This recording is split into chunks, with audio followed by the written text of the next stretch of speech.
நடிகரும் தாவேகா தலைவர் விஜய் நேற்று இஃப்தார் நிகழ்ச்சியில் கலந்துக்கிட்ட அதே வேளையில் நேற்று ஒரு ட்ரோன் காட்சி ஒன்று வெளியாக இருக்குது. அதாவது கரூரில் ஒரு 41 பேர் இறந்தது தொடர்பான ட்ரோன் காட்சி ஒன்று நேற்று இணையத்தில் வைரல் ஆகிட்டு இருக்கு. யார் இதை வெளியிட்டா அப்படின்னு பார்த்தா பாஜக ஆதரவாளர் ஒரு யூடியூபர் வந்து இதை வெளியிட்டிருக்கிறாரு. இது தொடர்பாக தான் நேற்று நிறையா விஷயங்கள் இணையத்தை சுற்றி விஜயை சுற்றி நிறையா விஷயங்கள் நேற்று சமூக வலைதளங்களில் எழுந்துட்டு வந்ததை நம்ம பார்த்தோம். குறிப்பாக வந்து நேற்று வந்து அவர் ரமலான் இஃப்தாருக்காக அவர் விஜய் அவர்கள் போயிருந்தார். அந்த கட்சியில் இருக்கக்கூடிய இஸ்லாமியர்கள் அரேஞ்ச் பண்ண அந்த ஈவெண்ட்டுக்கு போகிற அதே நேரத்தில் இந்த வீடியோ வந்து வைரல் ஆகிட்டு வருது. இப்போது புதிய அறிமுகம் ஆச்சி ஹோட்டல் சாம்பார் 50 கிராம் ரூபாய் 20 மட்டுமே. விஜய் அவர்கள் ஒரு 3 முறை வந்து சிபிஐ சம்மன் அனுப்பியிருந்தது. 3 முறையுமே வந்து அவர் நேரில் ஆஜரானார். செப்டம்பர் 27 நம்ம எல்லாத்துக்குமே தெரியும், கரூரில் ஒரு 41 பேர் உயிரிழந்தாங்க விஜயோட பரப்புரை பொதுக்கூட்டத்தில். அது தொடர்பான வழக்கில் வந்து ஃபஸ்ட்டு ஸ்டேட் கவர்மெண்ட் வந்து அருணா ஜெகதீசன் ஆணையத்தை அமைச்சு அது விசாரணை மேற்கொண்டு அதன் பிறகு அவங்க சுப்ரீம் கோர்ட் போனாங்க. தாவேகா தரப்புலேருந்து அவங்க வந்து அதுக்கு ஸ்டே வாங்கி சுப்ரீம் கோர்ட் ரிட்டையர்ட் ஜட்ஜ் தலைமையில் ஒரு எஸ்ஐடி ஃபார்ம் பண்ணி இப்போ அந்த விசாரணை நடந்துகிட்டு இருக்கு. சிபிஐ வசம் இந்த ஃபைல்ஸ் அனைத்துமே ஒப்படைக்கப்பட்டுள்ளது. இப்போ அந்த கேஸ் வந்து போயிட்டுருக்குது. முக்கிய சாட்சியாக இருக்கக்கூடிய விஜய் அவர்களை 3 முறை சம்மன் அனுப்பி டெல்லிக்கு வர வச்சாங்க. எல்லாருமே சொன்னாங்க சிபிஐ வந்து சென்னையிலே அவர் விசாரிச்சிருக்கலாம், ஏன்னா கரூரில் தான் நடந்தது. சென்னை ஹெட் ஆஃபீஸ்லேயே வச்சு விஜய் விசாரிச்சிருக்கலாமே, கரூரில் நடந்த சம்பவத்துக்காக ஏன் டெல்லிக்கு அலக்களிக்கிறாங்க அப்படிங்கிற ஒரு விஷயத்த நிறையா பேர் கேள்வியை எழுப்பியிருந்தாங்க. ஆனாலும் சிபிஐக்கு அந்த அதிகாரம் இருக்குது, வானளாவிய அதிகாரம் இருக்குது. அவங்க நினச்சா சென்னையிலையும் விசாரிக்கலாம், டெல்லிக்கும் வர வைக்கலாம் அப்படிங்கிறத சட்டப்பூர்வமானது அப்படிங்கிறதையும் நிறைய பேர் சொன்னாங்க. என்னென்னா ஜனவரி மாதம் 2 சம்மன் அனுப்பியிருந்தாங்க. விஜய் அவர்கள் வந்து பொங்கலுக்கு முன்னாடி ஒரு டைம் போயிட்டு வந்தார். அடுத்த நாள் வர சொல்லும்போது இல்லை பொங்கல் முடிச்சுட்டு நான் பண்டிகை கொண்டாடிட்டு வர்றேன் அப்படிங்கிற மாதிரி ஒரு விஷயத்த சொல்லியிருந்தாங்க. அப்போவே நிறைய பேர் சொன்னாங்க சிபிஐ வந்து போலீஸ் மாதிரி ஒரு என்கொயரியை பண்ணவே பண்ணாது. எப்போவுமே போலீஸில் நம்ம பார்த்துருப்போம், ப்ரூட்டலாக நடக்கும் போலீஸ் என்கொயரினாவே. சிபிஐயோடு அப்போ இருக்காது. ரொம்ப ஐக்யூ லெவல் இருக்கக்கூடிய அதிகாரிகள், தமிழ்நாட்டு காவல்துறையோ இல்லை ஸ்டேட் போலீஸையோ நம்ம மட்டுப்படுத்துறதுக்காக அந்த வார்த்தையை சொல்லலை. அவங்க எல்லாமே ஒரு ஐபிஎஸ் படிச்சுட்டு வந்தவங்களாம் அங்கே அதிகாரிகளாக இருப்பாங்க பெரும்பாலும். அவர்கள் அந்த விசாரணையை நடத்தும் போது 2 பேருக்கும் இடையில் வித்தியாசங்கள் நிறையா இருக்கும். ஒரு மாநில காவல்துறை நடத்துறதுக்கும் ஒரு சிபிஐ இந்தியாவில் இருக்கக்கூடிய ஒரு விசாரணை அமைப்பு நடத்துறதுக்கும் வித்தியாசங்கள் ஏகப்பட்டது இருக்கும். அப்படி இருக்கக்கூடிய சூழலில் தான் பொங்கல் முடிச்சுட்டு 2ஆவது டைம் அவர் சம்மன் அட்டன் பண்ணார். அப்போவே அந்த கட்சியில் இருக்கக்கூடிய சிடிஆர் நிர்மல்குமார் என்ன சொன்னார்னா, விஜய் அவர்களுக்கு விசாரணை முடிந்தது அப்படிங்கிற ஒரு விஷயத்த சொல்லியிருந்தாங்க. ஆனால் இந்த நம்ம இடையில பார்த்துருப்போம், பிஜேபிக்கும் டிவிகேக்கும் அலைன்ஸ் ஸ்டாக் போயிட்டுருக்கு அப்படிங்கிறதெல்லாம் செய்திகளில் வந்தாங்க. அவங்க என்னதான் மறுத்திருந்தாலும் ஆதவர்ஜனா அந்த கட்சியில் முக்கியமான தேர்தல் மேலாண்மை பொதுச் செயலாளராக இருக்கக்கூடியவர் அண்மையில் பேசும்போது கூட என்ன சொன்னார்னா, 90 தொகுதிகள் 2.5 வருடம் ஆச்சு அப்படிங்கிற பேரம் பேசப்பட்டதுங்கிறத அவர் சொன்னார். விஜய் வந்து எந்த கட்சியோடையும் நாங்கள் பேரம் பேசலை அப்படின்னு சொல்கிறாரு. ஆனால் ஆதவர்ஜனா அதற்கு முரணாக இந்த வார்த்தையை சொல்லியிருந்தார். இப்படி இருக்கக்கூடிய சூழலில் தான் விஜய்க்கு கடந்த வாரம் வந்து சிபிஐ சம்மன் அனுப்பியிருந்தது. அவரும் போயிருந்தார். நம்ம ஜனவரி மாதம் அனுப்பின சம்மன்லேயே நிறையா பேர் என்ன சொல்லியிருந்தாங்கன்னா, பஸ்ஸில் இருந்த சிசிடிவி காட்சிகளை நம்ம கேட்டிருந்தோம், ஆனால் விஜய் தரப்பு கொடுக்கல அப்படிங்கிற ஒரு விஷயத்த சொல்லியிருந்தாங்க. செப்டம்பர் 27 அந்த சம்பவம் நடக்குது. அதன் பிறகு தாவேகா அலுவலகத்தில் ஆயுத பூஜை கொண்டாடப்படுது. அப்படி இருக்கும்போது ஏன் அவங்க ஆயுத பூஜை கொண்டாடணும்? ஒரு தலைவர்கள் யாராவது இறந்தால் கூட எல்லா கட்சியும் அந்த ஃபங்க்ஷன் எல்லாத்தையுமே வந்து இது பண்ணிடுவாங்க, ஒத்தி வச்சுருவாங்க.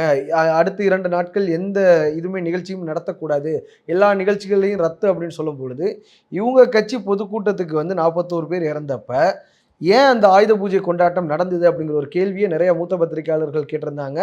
புலனாய்வு பத்திரிகையாளர்கள் சில பேர் என்ன கேட்டிருந்தாங்கன்னா, அந்த ஆயுத பூஜை கொண்டாடினதுக்கு காரணமே பஸ்ஸில் இருக்கக்கூடிய சிசிடிவி காட்சிகளை அழிக்கிறதுக்காக தான் அப்படிங்கிற ஒரு குற்றச்சாட்டை முன் வச்சிருந்தாங்க. ஆனால் விஜய் தரப்பில் இது எல்லாத்தையுமே முற்றிலுமாக மறுத்தாங்க. அப்படியெல்லாம் ஒரு விஷயமே நடக்கலை, ஆயுத பூஜையே நடக்கலை அப்படிங்கிற ஒரு விஷயத்த சொல்லியிருந்தாங்க. இப்படி இருக்கக்கூடிய சூழலில் தான் கடந்த வாரம் சிபிஐ ஆஃபீஸ்க்கு அவர் போய் நேரில் ஆஜரானார். விஜய் கிட்ட நிறையா கேள்விகள் எழுப்பப்பட்டதாக சொன்னாங்க. இதற்கு முன்பாக நம்ம பார்த்துருப்போம், விஜயோட டிரைவர் அஜித்குமார் கிட்டே விசாரணை நடத்தினாங்க. அப்போவே வந்து நிறைய ஆர்டிகல்ஸ் என்ன வந்திருந்ததுன்னா, விஜய்க்கு எதிரான வாக்குமூலங்களை அஜித்குமார் அளித்தார் அப்படிங்கிற ஒரு செய்திகளையும் கூட நம்ம பார்த்துருப்போம். விஜய் ஒரு பக்கம் சிபிஐ சம்மன் பண்ணியிருந்தாலும் செந்தில் பாலாஜி அவர்களையும் சம்மன் பண்ணியிருந்தாங்க. 2 பேருமே வந்து ஆஜராயிருந்தாங்க. 2 நாட்கள் வித்தியாசம் இருந்தது 2 பேர்த்துக்கும். விஜய் அவர்கள் ஃபஸ்ட்டு சிபிஐ அலுவலகத்தில் ஆஜரானார், 2வது செந்தில் பாலாஜி ஆஜரானார். செந்தில் பாலாஜி ஆஜராகும் பொழுதே ஃபஸ்ட்லேருந்தே வந்து தாவேகா தரப்பில் என்ன சொல்லுவாங்கன்னா, இந்த கரூர் சூழ்ச்சி அப்படிங்கிற ஒரு வார்த்தையை அவங்க பயன்படுத்துவாங்க. கரூர் சம்பவம்னு சொல்ல மாட்டாங்க, கரூர் சூழ்ச்சி அப்படிங்கிற ஒரு வார்த்தையை பயன்படுத்தி இதற்கு சூத்திரதாரியே யாருன்னு பார்த்தா முன்னாள் அமைச்சர் செந்தில் பாலாஜி தான். எத்தனையோ மாவட்டங்களுக்கு நாங்கள் போனோம், திருச்சிக்கு போனோம், நாகப்பட்டினத்துக்கு போனோம், இப்படி எல்லா இடத்துக்கு போனோம், திருவாரூருக்கு போனோம். இங்கெல்லாம் எந்த அசம்பாவிதமுமே நடக்கல. செந்தில் பாலாஜி இருக்கக்கூடிய மாவட்டத்தில மட்டும் எப்படி இவ்வளோ பெரிய அசம்பாவிதம் நடந்தது அப்படின்னா, முதலமைச்சர் ஸ்டாலின் அவர்கள் சொல்லி, செந்தில் பாலாஜி இந்த விஷயத்த, இந்த சூழ்ச்சியை செயல்படுத்தி இருக்கிறாருன்னு ஆதவர்ஜுனா பகிரங்கமா குற்றம் சுமத்தினாரு.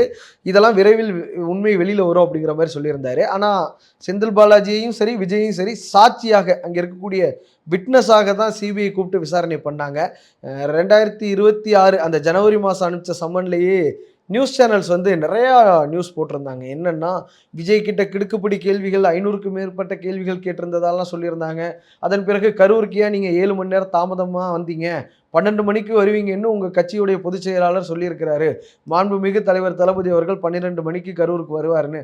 அப்படி இருக்கும் பொழுது நீங்க 7 மணிக்கு வர வேண்டிய காரணம் என்ன? அப்படின்னு கேள்வி கேட்டதெல்லாம் செய்திகள் வந்திருந்தது. இது மட்டும் இல்லாம 9 மணிக்கு நான் நாமக்கல்ல இருப்பேன்னு சொல்லிட்டு 9:15க்கு தான் நீங்க வீட்லேருந்து கிளம்புனீங்க. பர்ப்பஸா நீங்க கிளம்புனீங்களா? அப்படிங்கிற ஒரு கேள்வியும் கூட கேட்டதா நிறைய செய்திகள்ல பார்க்க முடிஞ்சது. இது எதுவுமே வந்து உறுதிப்படுத்தப்பட்ட தகவலோ, அதிகாரப்பூர்வ தகவலோ கிடையாது. செய்திகள்ல வந்தது தான் நம்ம சொல்றோம். இன்னும் சொல்லப்போனா, சாலைகள் வளைவா இருந்தது. அதனால தான் 7 மணி நேரம் லேட் ஆனுச்சுன்னு விஜய் அவர்கள் சிபிஐ கிட்ட சொன்னதாலாம் செய்திகள் வந்தது. ஆனா, அந்த கட்சியில இருக்கக்கூடிய செய்தி தொடர்பாளர்களோ, முன்னணி தலைவர்களோ எல்லாத்தையுமே இத மறுப்பு தெரிவிச்சிருந்தாங்க. இந்த நிலையில வந்து பாஜகவோட எந்த அலைன்ஸ் டாக்குமே நம்ம பேசல அப்படிங்கிறத விஜய் நேத்து இஃப்தார் நிகழ்ச்சியில சொல்லியிருந்தாரு. இன்னொன்னு சொல்லியிருந்தாரு, நாங்க அந்த டீமும் கிடையாது, இந்த டீமும் கிடையாது, எப்பவுமே மக்கள் டீம் அப்படின்னு சொல்லியிருந்தாரு.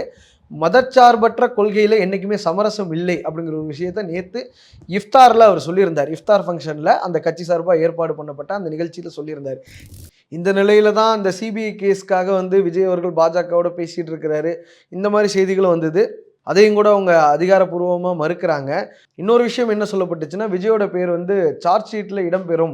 குற்றப்பத்திரிகையில விஜயுடைய பெயர் சேர்க்கப்படும் அப்படிங்கிற ஒரு செய்தியும் வந்தது. ஆனா எதுவுமே நடக்கல. அதெல்லாம் செய்திகளாகவே கடந்ததையும் நம்ம பார்த்துருக்கிறோம். இப்ப என்ன நடந்திருக்குன்னா, நேத்து ஒரு ட்ரோன் ஷாட் வந்து இணையத்துல வைரல் ஆயிட்டே இருந்தது. என்னன்னா, கரூர் சம்பவத்துல விஜய் அவர்கள் அந்த வேன் மேல டாப்ல இருக்கிற மாரியும், கூட்டம் ரொம்ப ஸ்தம்பித்து போன மாரியும், ஒரு எப்படி சொல்றது? செந்தில் பாலாஜி அவர்கள் கூட சொல்லியிருந்தாரு.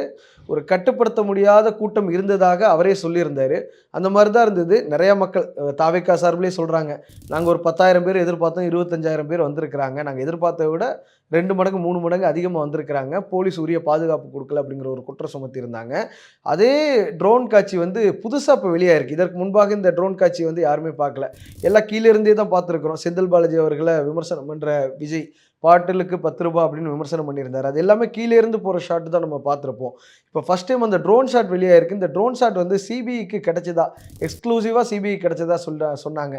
இன்னும் சில பேர் என்ன சொன்னாங்கன்னா, அந்த பஸ்ல இருந்த சிசிடிவி காட்சிகள் அப்பவே அழிக்கப்பட்டதாகவும், அத கிளவுட் மூலமா சிபிஐ கைப்பற்றியதாகவும் கூட செய்திகள்ல நம்ம பார்க்க முடிஞ்சது. நேத்து அந்த ட்ரோன் ஷாட் வந்து எல்லா நியூஸ் சேனல்லையுமே வைரலா பரவுனுச்சு. குறிப்பா என்ன சொல்லியிருந்தாங்கன்னா, விஜய் வந்து எனக்கு எதுவுமே தெரியாது. இப்படி ஒரு சம்பவம் நடந்ததே எனக்கு தெரியாது. மாவட்ட எஸ்பிக்கும் கலெக்டருக்குமே அது 7:30 7:45 மணிக்கு தான் தெரிஞ்சுதுன்னா எனக்கு எப்படி தெரியும்? நான் மேலே இருந்தேன், எனக்கு எதுவுமே தெரியாது. செருப்பு வீசினது எல்லாமே திமுக காரர்கள்.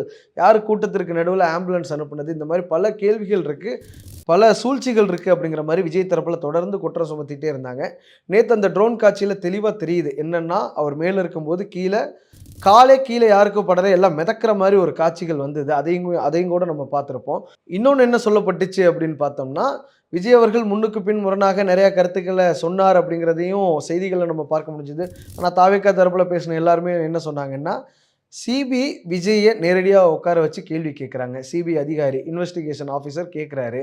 விசாரணை அதிகாரி கேட்கும்போது விஜய்க்கும் அவருக்குமான அந்த உரையாடல் வந்து எப்படி நியூஸுக்கு தெரிஞ்சிருக்கும் அப்படின்னா, நியூஸ் வந்து ஒரு டிஆர்பியை கிரியேட் பண்ணுறதுக்காக இந்த மாதிரி விஷயங்களை போட்டு அவங்களுடைய மார்க்கெட்டை கிரியேட் பண்ணுறதுக்காக இந்த மாதிரி விஷயங்களை பண்ணுறாங்களா அப்படிங்கிறதையும் கூட அவங்க தரப்பில் கேட்டிருந்தாங்க. இருந்த போதிலும் நேற்று அந்த சிசிடிவி காட்சிங்கிறது வெளியாகி ரொம்ப பெரிய அதிர்வலை ஏற்படுத்தியிருக்குன்னு தான் நம்ம சொல்லணும். தேர்தலுக்கு இன்னும் சொல்லப்போனால் ஒரு 33 34 நாட்கள் தான் இருக்குது. இந்த நிலையில் இந்த கரூர் விஷயங்கிறது மறுபடியும் பேசும் பொருளாக மாறி இருக்குது அப்படிங்கிறத நம்ம பார்க்க முடியுது. ஆனால் இதற்கு தாவேக்கா தரப்பில் இருந்து அந்த கட்சியில் இருக்கக்கூடிய லயோலா மணி அவர்கள், முன்னணி தலைவர், 2ஆம் கட்ட தலைவர்களில் ஒருவராக இருக்கக்கூடிய லயோலா மணி, இது முற்றிலும் உண்மைக்கு புறம்பானது அப்படிங்கிற ஒரு விஷயத்த சொல்லியிருக்கிறாரு.